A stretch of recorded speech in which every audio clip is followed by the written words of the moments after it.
नमस्कार दोस्तों, स्वागत है आपका एक नए वीडियो में। बहुत सारे बच्चों ने अभी नीट का एग्ज़ाम दिया है, उनके लिए ये वीडियो बहुत ही इम्पोर्टेंट है।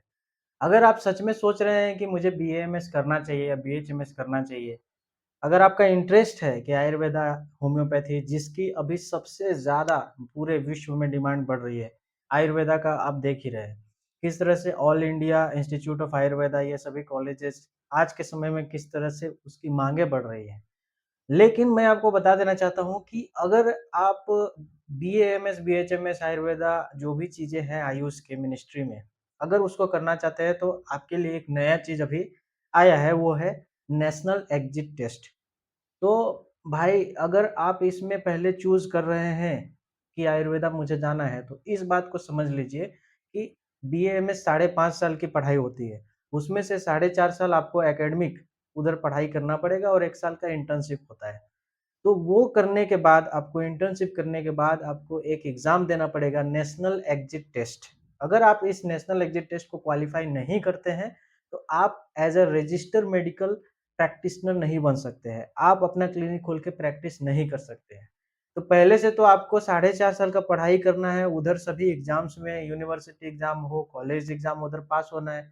उसके बाद आप चाहते हैं कि अब प्रैक्टिस मुझे करना है, तो उसके लिए आपको एग्ज़ाम देना पड़ेगा। तो ये बात पहले आप समझ लीजिए। उसी तरह से एमबीबीएस का भी है, जिसमें आपको नेशनल एग्जिट टेस्ट देना पड़ता है, लेकिन अभी इस साल के लिए नहीं है, लेकिन आयुर्वेदा, यूनानी, होम्योपैथिक वालों के लिए इसी साल से यानी कि पिछले 2019 बैच जो लास्ट बैच थी, उनसे अभी शुरू कर दिया गया है।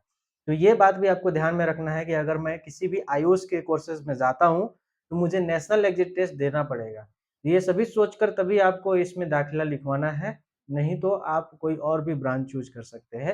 हालाँकि इससे डरने वाली बात नहीं है, जो भी एग्ज़ाम होगा वो हमारे क्लिनिकल कॉम्पिटेंसी के ऊपर, मेडिकल एथिक्स ये सभी के ऊपर ही नेशनल एग्जिट टेस्ट एग्ज़ाम होगा।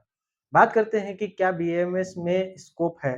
तो आप जैसा कि अभी देख ही रहे हैं कि कितना डिमांड बढ़ रहा है भारत में, किस तरह से लोग आज आयुर्वेदा की ट्रीटमेंट को वो एक्सेप्ट कर रहे हैं, कि सच में हाँ, आयुर्वेदा आज स्लो नहीं है। जैसा कि एक अलग गलत भावना लोगों में होती है कि आयुर्वेदा स्लो है, जल्दी काम नहीं करता है। लेकिन धीरे-धीरे आज जैसे-जैसे लोगों के बीच में जो है ज्ञान आ रहा है कि नहीं आयुर्वेदा के ट्रीटमेंट से जल्दी आराम हो सकता है।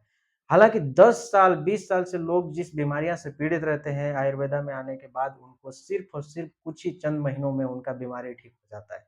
तो इससे आप अंदाज़ा लगा सकते हैं। मैं हूँ doctor Rohit Kumar. As a internship मुझे ये समझ में आया कि आज ऐसे कई ऐसे मरीज़ हैं जिन्हें बहुत सालों से जो कड़ी बीमारियाँ उनको प्रताड़ित कर रही थी, वो परेशान थे। जब वो आयुर्वेदा के जो पंचकर्म चिकित्सा हो या फिर जो हमारे औषधियाँ हैं, उसका प्रयोग करके वो धीरे-धीरे जल्दी ही ठीक हो रहे हैं।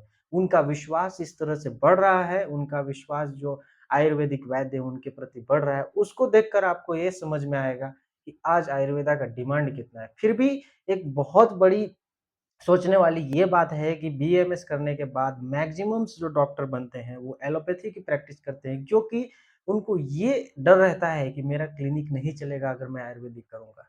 देखो, मैं ये मानता हूँ कि एलोपैथी अपने जगह पे सही है, लेकिन आप अगर बीएमएस में आते हैं, तो आपको आयुर्वेदा के लिए पढ़ना चाहिए, क्योंकि आप साढ़े 4 साल पूरी पढ़ाई आयुर्वेदा करोगे। उसके साथ-साथ आप एलोपैथी तो पढ़ते हैं, लेकिन उतना एलोपैथी आप नहीं पढ़ते जितना एक एमबीबीएस का स्टूडेंट पढ़ रहा होता है। तो आप अपने पैथी के ऊपर अगर प्रैक्टिस करेंगे तो ज़्यादा फ़ायदा है।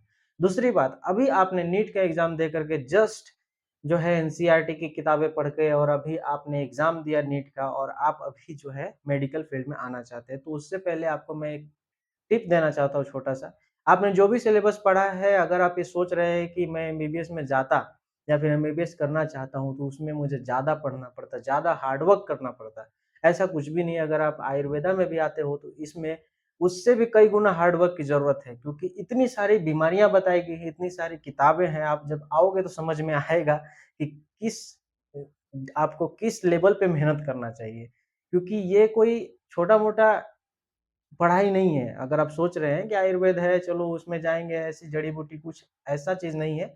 हर चीज़ है इसमें फिजियोलॉजी, पैथोलॉजी, एनाटॉमी आपको हर चीज़ पढ़ाया जाएगा, आपको हर चीज़ सिखाया जाएगा। आयुर्वेदा के साथ-साथ एलोपैथी जो आज आधुनिक चिकित्सा है उसके बारे में भी बताया जाएगा, ताकि आगे चल के जब आपके क्लिनिक में पेशेंट कोई आया जो एलोपैथी का ट्रीटमेंट लेके आया है, तो आप उसको समझ करके और अपना आयुर्वेदिक ट्रीटमेंट देके उसको ठीक कर सकें। उसी तरह से होम्योपैथी वाले बच्चों के लिए भी कोई पढ़ाई आसानी नहीं होती, कोई भी पढ़ाई आसान नहीं है। आप जस्ट अभी 12th पास करके नीट एग्ज़ाम दे करके आए हैं, तो ऐसा मन से निकाल दीजिए कि आयुर्वेदा में कोई स्कोप नहीं है, आयुर्वेदा में मैं अगर आयुर्वेदिक डॉक्टर बनूँगा तो मेरी कोई इज़्ज़त नहीं रहेगी, उतनी रिस्पेक्ट नहीं रहेगी। हर एक पैथी की अलग-अलग रिस्पेक्ट होती है। कोई पेशेंट अगर एलोपैथी से ठीक नहीं होता है, आप उसको ठीक कर दीजिए तो उसका रिस्पेक्ट उस एलोपैथी डॉक्टर को ज़्यादा होगा कि आपके लिए होगा, ये सोचने वाली बात है। तो ये तभी होगा जब आप प्योर आयुर्वेद पे डिपेंड रहेंगे, प्योर आयुर्वेदिक प्रैक्टिस करेंगे। तो बीएमएस सीखना और बीएमएस प्रैक्टिस करने में बहुत अंतर है। तो आप जब भी बीएमएस चूज़ करने का सोच रहे हैं, तो उसमें आप ये मत सोचिए कि स्कोप है कि नहीं, बल्कि आप ये सोचिए कि मुझे अगर बीएमएस में जाना है तो प्योर प्रैक्टिस करना है आयुर्वेदा के औषधियों का। और आयुर्वेदा के कई ऐसे डॉक्टर हैं, अगर आप देखेंगे यूट्यूब पे जिनका आज क्लिनिक जो है बहुत ही बड़ा मार्केट है और वो मार्केट के साथ-साथ बहुत सारे पेशेंट को ठीक भी करते हैं। यहाँ तक कि अगर आप सोच रहे हैं कि बीएएमएस में कोई गवर्नमेंट जॉब मिलेगी कि नहीं मिलेगी, तो आपको निश्चिंत रहना है। सरकार जैसे कि अभी एनडीए की है, बीजेपी की है, वो हमेशा अपने सांस्कृतिक विज्ञान को सपोर्ट करेगा। वो हमेशा आयुर्वेदा, योगा को हमेशा अंतर्राष्ट्रीय लेवल पे ले जाने का प्रयास करेगा और हमेशा नई-नई चीज़ें लाएगी जिससे कि आयुर्वेदिक वैद्यों को लाभ हो सके। तो आप इसमें जो है मेडिकल ऑफ़िसर भी बन सकते हैं बीएमएस में, आप जो है कि इसमें अपना क्लिनिक भी खोल सकते हैं, आप एकेडमिक लाइन में जाके आप टीचर भी बन सकते हैं, आप चाहे तो अपना एक औषधालय बना करके आप मेडिसिन प्रिपेयर करके उसको सेल कर सकते हैं। आपके पास कई ऐसे जो है साधन है जिससे कि आप एक अच्छा लेवल पे अपने लाइफ़ को पहुँचा सकते हैं। तो दूसरी बात कि क्या बीएमएस करने के बाद सच में आपका लाइफ़ जो है पूरी तरह से सेट हो पाएगा कि नहीं? तो ये सोचना बंद कर दीजिए। क्योंकि आप किसी भी पैथी में जब आते हैं तो उस पैथी का इम्पोर्टेंस आपको तभी समझ में आएगा जब उसके बारे में आप सच में आप उसको समझना चाहते हैं। आप जब भी हॉस्पिटल में जाएँगे आयुर्वेदिक हॉस्पिटल में वहाँ पे पेशेंट देखेंगे तब आपको समझ में आएगा कि हाँ, इसमें भी जो है कि बहुत ही ज़्यादा स्कोप है और हम एमबीबीएस और बीएएमएस, बीएचएमएस ये सबको अलग-अलग नज़र से नहीं देखना चाहिए। सभी अपने-अपने जगह पे ठीक है, सभी अपने-अपने जगह पे जो है अच्छे प्रयास कर रहे हैं ताकि जो है हमारे जो भी मरीज़ हैं, वो स्वस्थ होकर के और एक स्वस्थ भारत देश बनाने का प्रयास करें।